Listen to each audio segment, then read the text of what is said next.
Hey guys, how are you? Sorry for the weird glare. Sometimes as teachers we have to record where we can record, and so I'm in a classroom off of the library at St. Pius. So I hope you're well. I hope you're hanging in. I hope you're doing everything okay and dealing with everything. So today we are not checking in on Zoom. We are strictly doing this lovely Screencastify lecture where you can take notes, pause where you need, and of course I will have Edpuzzle questions to help you stay on track and to give you some credit for doing this awesome lesson. I mean, I think it's awesome, but I'm sure that's debatable. So we are going to focus on 1.1, and if I can get my timing in well, go ahead and introduce some of 1.2, Dar al-Islam as well. But we're going to start here with developments in East Asia from 1200 to 1450. So I'm going to get this clicked on so we can actually see. There we go. Perfect. Let me just move this a little bit. I'm going to make myself way smaller. Maybe not that direction. Hold on. There we go. All right. Well, I guess I can't really make myself smaller. Anyway, sorry. Now you got my big old face. So we're going to be looking here in East Asia. One of the biggest themes that I kind of want you to think about is in this time period, our big focuses, the places that are actually getting things done and are safe or well, not so much safe, but secure and leading the way in innovation and strength and state building is literally Dar al-Islam and China. Everywhere else, especially Europe, is not strong, is not as well led by a bureaucracy, has great organization. Like I said in class for the Unit 1 introduction, Europe's a mess after the fall of the Roman Empire.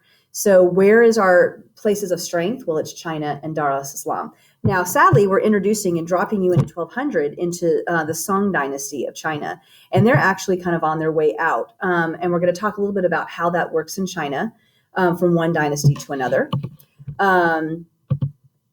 So leading up to 1200, looking at culture, China is geographically isolated. And I have a question here for you. What are the cultural implications of this? Well, if we were in class and I could actually ask you, you would probably give different answers.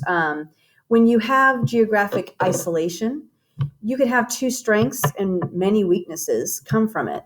Weaknesses would be you're unable to have a lot of interaction with the outside world, outside of your geographic isolation. But a strength could be that you really solidify the culture and the state that you are looking to build, from everything from creating legitimacy within your government to creating a very strong and vibrant culture. So cultural implications of this are going to be how society in China is structured and how they learn from their mistakes, because China goes through immense warfare. Even when I say that Europe is still, struggling and whatnot, I mean, we're at a time where post-Roman Empire, we have a feudal system where it's lords and ladies and knights and kings that are all fighting each other.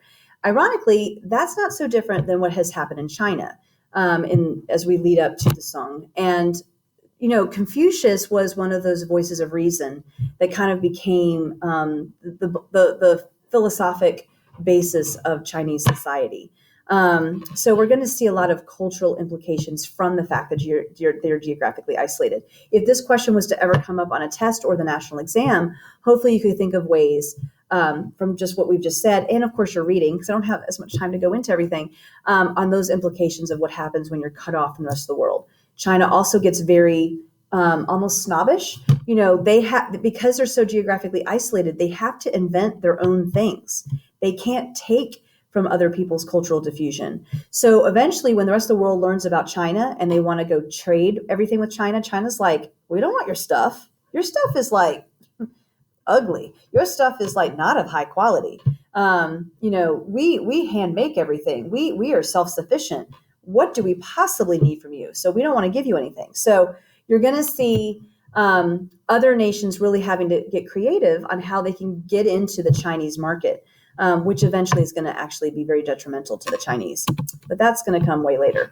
So Chinese philosophy generally accepts that there's a basic harmony of nature that humans and society need to live in balance.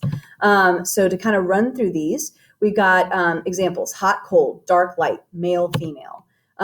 When you think about Taoism and we have the yin and the yang, that is both the dark and the light and the male and the female and all those different characteristics.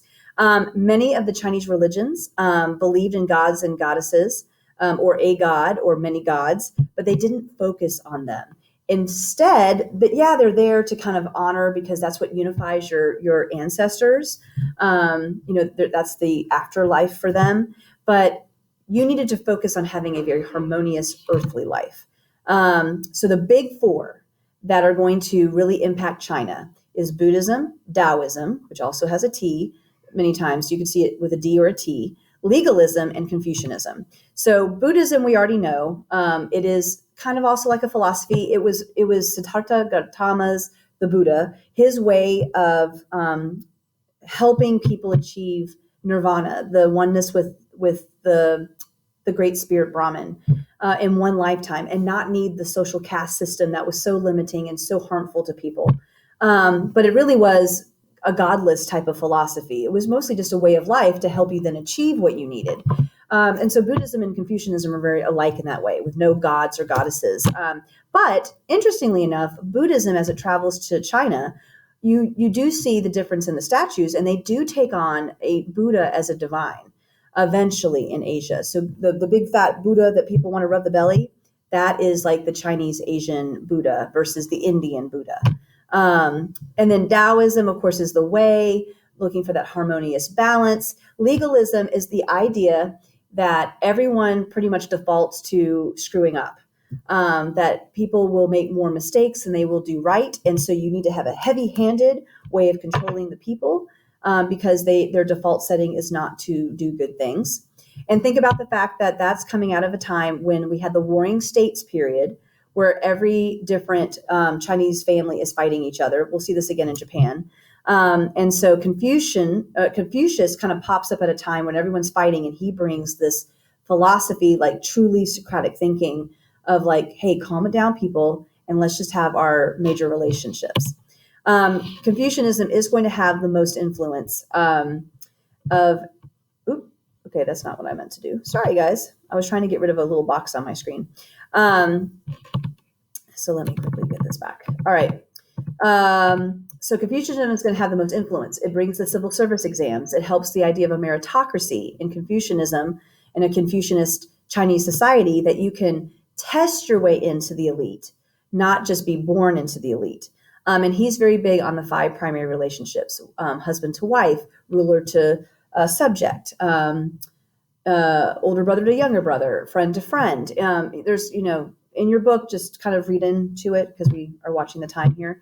But the 5 primary relationships bring respect, bring order, and bring harmony to what was a very warring, fighting type of culture and society. And of course, China kind of starts to, especially under the Sung, starts to bring that harmony and stability, and they do really big things while their dynasty is in its dynastic cycle. So right here it says, run in front of bus, get tired, run behind bus, get exhausted. Get it? You get the exhaust. These are just, some of that one is kind of fake, but Confucianism, again, was all about reason. And so you would take, certain topics, and he would just bluntly say them, and it did become the basis of society. So right here we have Buddhism. Just a quick run through, because I'm literally just going to run through it. This would be a great place to pause the recording and ask an Edpuzzle question about what you're seeing on the screen. But Buddhism is 2 points. You have the 4 Noble Truths, and to actually do the 4 Noble Truths, then you would have what's over here, which I'll have to move my lovely face, the Eightfold Path. So the 4 Noble Truths are: suffering and unhappiness are a part of human life. No one can escape it. Suffering comes from our desires.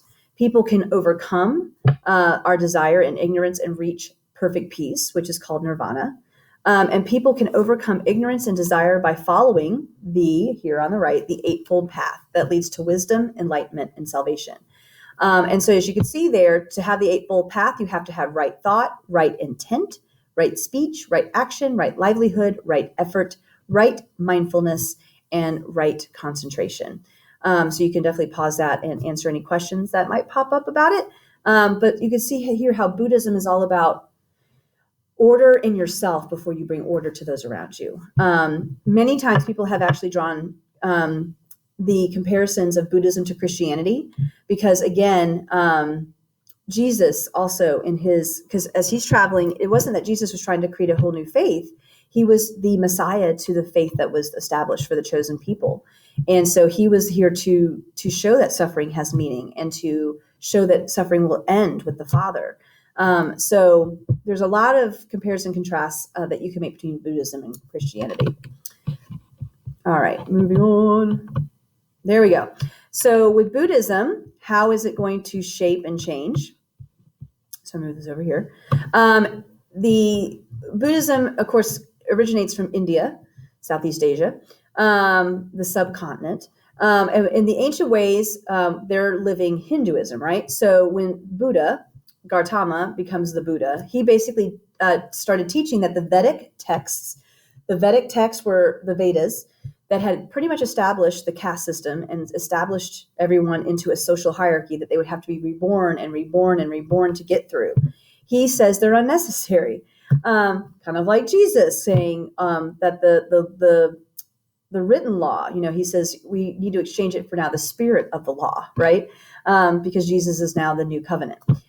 So he says the Vedic texts are unnecessary. He challenged the authority of Hindu priests. Sounds a lot like Jesus going after the Pharisees and challenging the Sanhedrin. Changing society, a more individualistic approach to enlightenment, rebirth as a means to evolve. And then, of course, he's opposing that caste system. The Eightfold Path meant everyone's equal, no matter who you are, from a king all the way down to an untouchable that's outside the caste system. You could have your own individual nirvana. And then, of course, the Buddha's teachings were for everyone. Just like Jesus came in and he was like, I'm here for everyone. And, it's not just those that are more well off or following the letter of the law or the Pharisee. It's for all the children of God. So you see a lot of these common characteristics. All right, so the split. What ends up happening to Buddhism? It first begins in India, but it's not considered, like Hinduism is in India, but it's not a universalizing religion. Hinduism really doesn't go far beyond, unless people have moved and taken Hinduism with them. It did not spread in terms of like having missionaries and whatnot. It stayed in the subcontinent. But, Buddhism does. So Buddhism branches out. And how we see this is Ashoka, one of the most powerful kings in India, became Buddhist, not Hindu. And in doing so, helped spread Buddhism all through India. And then in the influence of foreign lands that he had as he was building his empire. And then, of course, with Buddhism, it's very similar to, like, say, again, where you have a religion that uses monks and missionaries, the same type of thing. So there's Buddhist monks and there are Christian monks, right? Catholic monks. So they traveled the world to teach the idea of enlightenment. And then Buddhism, though, eventually will split.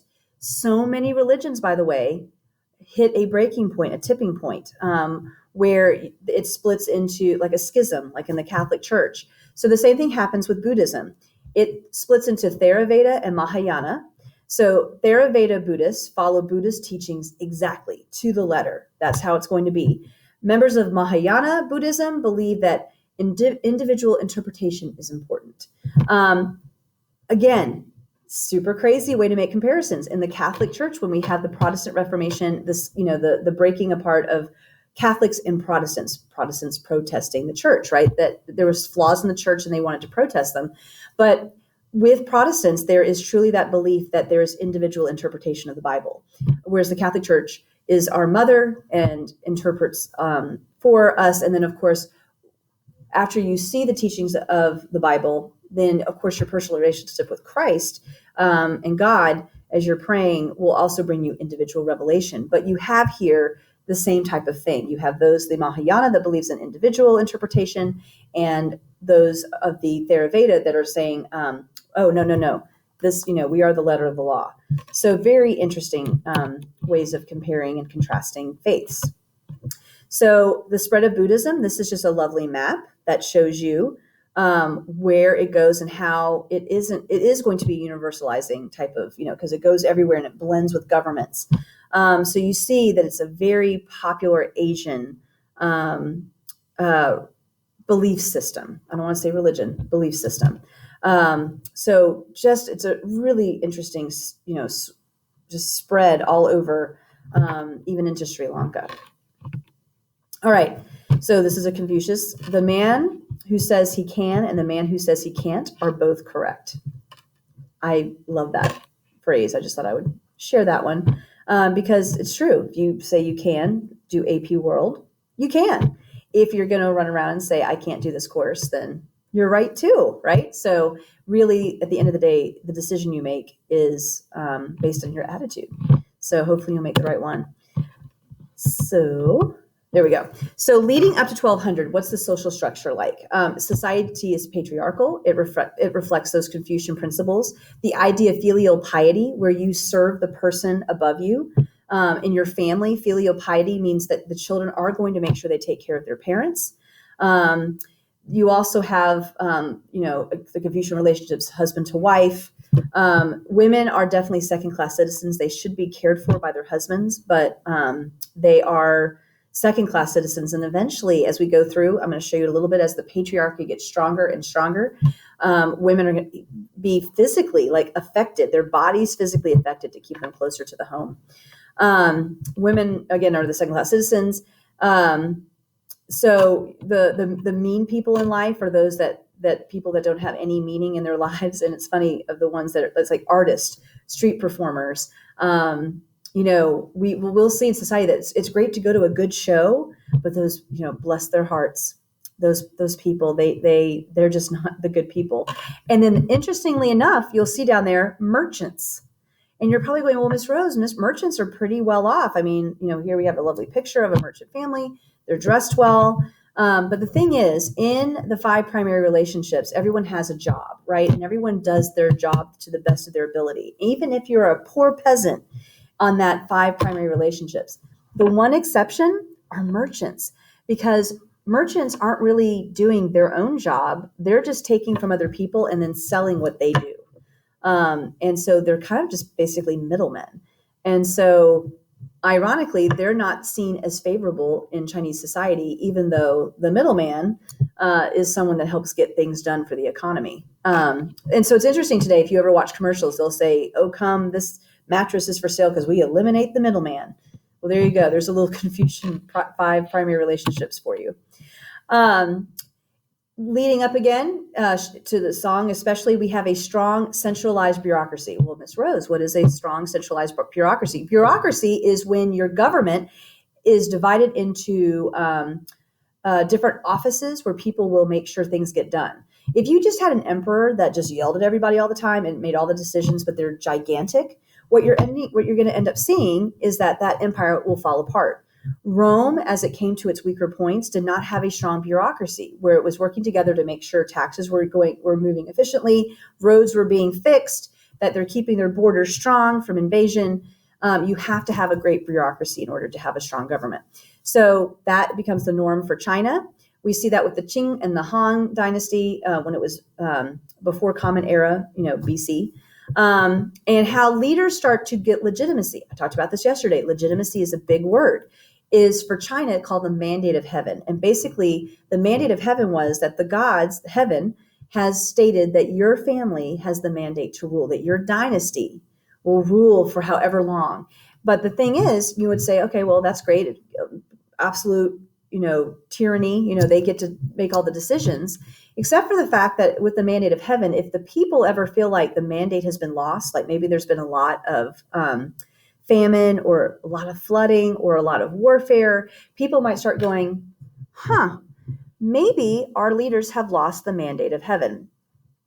So then they have the right to rebel in China. And of course, we did go through the Warring State period where there was a lot of fighting. So nearly every dynasty, starting with the Han up until the year 1200, utilized the civil service exams to help with the government officials. And the government officials are who make up the bureaucracy. The dynasty, that's the family that somehow won a civil war And then for literally 1,000 years, their family's in charge because they had the mandate. But you have your bureaucracy from basically the Confucian curriculum. They come and they take the civil service exam. And why would it be? I mean, it's based on the Confucian curriculum. Why is Confucianism an ideal belief system that governments would like? Because it brings order to society and it teaches people to respect those above them. Because if you respect the people above you, even if you don't agree with them, but you know that that's what your job is, people don't fight back. See, what's going to happen is this whole legitimacy and people, getting less chaos in their life by giving up some of their personal freedoms, that's going to change as we get closer to the 1900s. That's when we're going to start having a whole different ideology system kind of popping up and people questioning this hierarchy. But for right now, this is bringing a lot of people stability. All right. So again, Buddhism, we've already done all this. Buddhism becomes very important for dynasties. I'm not going to go over what I kind of had on my graph, but Buddhism again helps, because if you're trying to eliminate suffering, hopefully you're being a good leader. Hopefully you're being respectful in your relationships, which bring order to society, which is why Buddhism plus Confucianism equals Neo-Confucianism. This is, again, just examples of how we do see a more divine presence in Buddhism that is more in China than, say, India, where Buddha is kind of seen more as this divine god. With this Sung dynasty, so you can see that dynasty goes on a long time, 960 to 1279. They expanded the meritocracy. They expanded the number of government workers. So bureaucracy, right? They gave favor to all those that actually passed the civil service exam. The civil service exam becomes far more important. If you cheated on that thing, and it was funny because they had their own way of printing back then. They were the first people that printed, but not like, the movable type printer that's going to be Gutenberg far later. But we have found evidence of like some of the earliest cheating. If they discovered that you cheated on the civil service exam, your whole life and your family's honor was destroyed. Confucian scholar bureaucrats under the Tang and continued the civil service grew into the Song. This Confucian scholar gentry supplanted Buddhists. At first, the emperors thought Buddhism was a threat, and because Confucianism was enough. And so what they did was to usurp them was all that beautiful art and architecture we just saw on the previous page. They would basically try to supplant them, close the monasteries, try to show their beautiful art throughout their cities and their architecture. But over time, Buddhism is going to become far more, after the Tang into the Sung, we're going to see Buddhism bring that Neo-Confucian element that I just mentioned. Improved agricultural production results in surging economy caused by innovation. So one of the biggest things we talk about, the 5 key traits of a civilization, is that it is caused by a food surplus. The only way you can have multiple jobs, a stronger economy, all that has to have a food surplus. You can't do this during a famine. So Champa rice, circle that right here. It says Champa rice, iron plows used to draft animals. Champa rice is such a big deal. I'm going to come back to that probably in class. I will have to come back. But Champa rice is a very special type of rice, and it produces so much rice that you have a lot of people, and there's so many ties to Asia with population.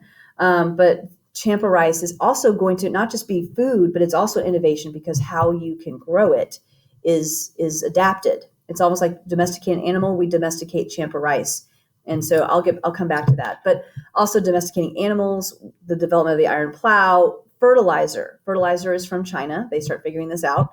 That helps them improve and make a surging economy. Also, going back to China being completely cut off from everyone else, they have to be self-sufficient. They can't do anything. So they can't go borrow from the next, civilization state over. They're very isolated. So they become masters at their craft. So porcelain, iron, gunpowder, fireworks, naval technologies, the compass, shipbuilding. Their boats are far bigger than anything the Spanish ever had for exploration. But because it's China, we don't really talk about a lot of other histories. We're much more of like a Western Civ type of society. So I'll talk about their boats eventually. But everything was better in China, which is why eventually when people discover the quality of the product, they want to trade with China. Again, to their downfall later. Here's some of their technologies. You can see how we've come up with, the catapult, the water wheel for boats so they can be almost mechanized, where you can have smelting iron. You can see the bottom right is more about smelting iron, how hot you get the fire. It took years for porcelain to be reproduced in other areas of the world, which is why porcelain is called fine china, because for so long you can only get porcelain from China. So the nickname for porcelain became China. So anyway, and then of course they're boats. You have both the development of not only the sails but also the rudders, multiple rudders. So that helped the boat be far more controllable.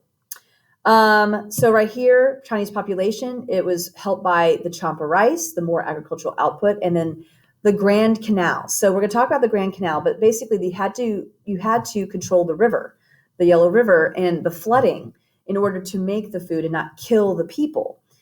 This is going to cause the rising of cities, which is urbanization, and increased patriarchy. And of course, the Grand Canal was first started under the Sui dynasty. It linked the Yellow and Yangtze rivers. You can read all the little specifics here. It integrated the economies of South and North China, and that helps build political and cultural unity between the two parts of China. It makes control of East Asia possible and is still today a major trade conduit. The reason that the Sui dynasty failed in all of this, as they were building it, they were very ruthless.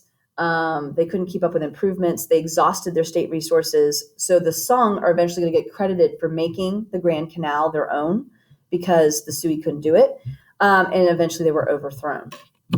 They also failed to take over Korea, but we're going to come back to how Korea always works, back and forth, being conquered and then its own civilization as well, own state. So this is another innovation. Having to do terrace farming with rice in order to make the rice work. And so here you can kind of walk through how you use flooded fields to grow your rice. And like I said, I'm going to have to kind of bring out a whole thing on the Champa rice, just to kind of, maybe I'll talk about it in class when we are finally back together. But the Champa rice, just the process of the rice is one of the reasons why we have such a, using this terrace farming that you see here, removing the kernels, all these things, you can do it multiple times a year. So we'll have a whole lesson on Champa rice. Foot binding. So remember when I said that women were second-class citizens and eventually they even limited where they could go and it was physical? It's because of this. It became something that you wanted your daughter. The higher class you were, the more foot binding was actually occurring. And so it was considered a status symbol, but it was complete patriarchal oppression of women. And basically when your children are born, your daughters are born and everything is cartilage and very pliable, and you bind the foot to the point where as the daughter grows, her foot will not be able to grow and elongate into a normal foot. And what you end up having is this tiny foot, and basically all you can do is maybe shuffle around. And that was considered beautiful, feminine, and of course, if you were a man and you were trying to marry up, if you even could in Chinese society, you wanted a woman who had this beautiful foot. They were obsessed with this. Today it's illegal. There are still some older women that still from the early 1900s that they're living with their bound feet. This is literally what it looks like. And of course, the little shoes. This was what fascinated Europeans when they came in, was women's feet were, so little. Let me just move this picture because I would hate to cover up the lovely grossness of a bound foot. Whew. Anyway, it's hard to look at. Moving on here. So this is more on the foot binding, how they do it with the unbound foot and a bound foot. It just kind of shows you how it curves in on its side. Pretty major stuff. So again, this is not a more modern picture because look back at this other one. I didn't think about pointing out, this is an older woman. This is not an old photo. So this is a modern Chinese woman that still, she was very, very young, and they still did foot binding back in her day. But this picture contrasted shows you, again, just how small. I mean, you can still walk around, but you are not going to run. You can't escape your family, and you cannot escape your man. If your husband's controlling you, you're going to be shuffling around as you get around your home. So, as I said yesterday in the introduction of Unit 1, we are definitely coming to the collapse of the Song Dynasty in 1279. Right as I drop you into 1200 with the Bill and Ted's Excellent Adventure, the Song are going to be exiting the scene. And the reason for that is they became such a big bureaucracy to get all the things done in China that they did. Unfortunately, they too drained the economy. And the civil service leadership, we're going to start seeing some splitting here, like of the different sections of China. So the civil service leadership of the military starts to kind of create division. So you have a group of people called the Jurchen. They're coming in, conquering northern China. The Jurchen, they forced the Song to move their actual dynasty and their capital to Hangzhou, which actually is kind of like the London or the New York. Like, it was a great cosmopolitan city. They were the ones that totally got rid of the curfew, and you could have crazy clubs. I mean, definitely there. I mean, the type, you could do some research into the nightlife there, but they could talk and they could be free and they could have these ideas. But moving your capital shows a sign of weakness, because now it's like, the old Roman saying, divide and conquer. I think that's Roman. I could be making it up. Someone correct me. This is when you're the co-teacher. But anyway, and so you have what's called the Southern Song. And then the Southern Song were eventually conquered by the Mongols, who are sweeping in 1279. And so then the Mongols, there's not a lot of dates you have to know in Unit 1, which is kind of nice. But knowing the Mongols in 1271, because the Mongols are going to start reshaping everything. There's an old joke with the Crash Course videos that the exceptions are the Mongols. For everything that I teach you, the Mongols beat me at my own game. So we're going to see, again, the strong bureaucracy, the Jurchen people coming in to conquer northern China, which forces the Song to move their capital, which shows a sign of weakness. And then, of course, the Southern Song finally are conquered by the Mongols in 1279, which is the end of that dynasty. And that's when we start having Mongols. We have foreigners that are leading China. And how do foreigners taking over a large group of people create legitimacy? Right? A lot to think about. So with that, I don't think in this video I'm going to be able to really get into Dar Aslam. So I'm going to quickly just wrap up here. I'm going to kind of come back to Japan. So I'm just going to leave this here. I might ask a couple Edpuzzle questions about it, so you can kind of read through it, because I'm going to be coming back to it. So you'll probably have to pause. But just to kind of show, Japanese arts at this time are going to be at its height. This is where haiku comes from. I know of a particular AP World student that particularly loves their haiku. So we'll definitely be coming back and revisiting this. And literature, the first real novels, like The Tale of the Genji, The Pillow Book, A Lady's Journal. We're going to be looking at how we can compare and contrast Japanese society to Chinese society. So with that, I believe, that's where I'm going to kind of end up. I'll just throw some questions on the Edpuzzle with this one. And you guys have a great one. I'm just going to have to come up with a little Dar Aslam, either lesson for next Monday or a little Screencastify, just to help us do activities. So I hope you're well. Get these questions in and make sure you're studying for your quiz. And that's my cue to leave. All right, take care, guys. Bye.